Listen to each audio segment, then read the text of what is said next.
Setting up your collapsible loom, part of my online apprenticeship series. More at actionweaver.com.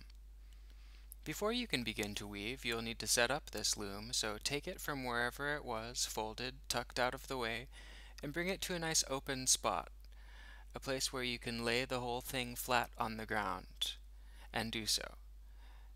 If you have a hard time doing this by yourself, it might be nice to get another person and have one on each side, lowering it gently. And once it's on the ground, you can undo the straps or untie the ropes that are holding the beater to the main body of the loom.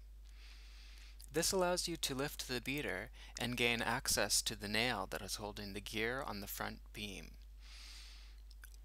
I have a blue piece of paper so that I can see this nail real clearly. When you unlock that gear, what you're doing is releasing the treadles, which have been stored out of the way by being held by the bar that you'll later tie the warp to. This will all become clear later, and probably makes more sense when you have the loom in front of you in person. Some people might use a rope to tie those treadles to the body of the loom, basically because they'll flop all over the place and get in the way otherwise. Once the treadles are free, you can slowly push the loom from behind to an upright position, and then pivot the brace beams to lock them in the hole at the bottom. You can see that I'm undoing the wing nut that is attached to that bolt and slipping the bolt through the hole that it is in the frame.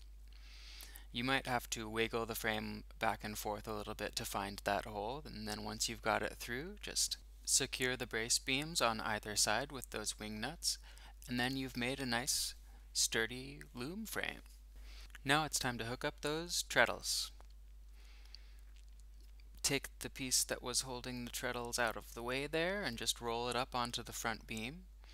And look to those clips that are tied to each one of the treadles and clip them to the lambs above. The lambs operate as the intermediary between the treadles and the harnesses where all of the thread is fed through.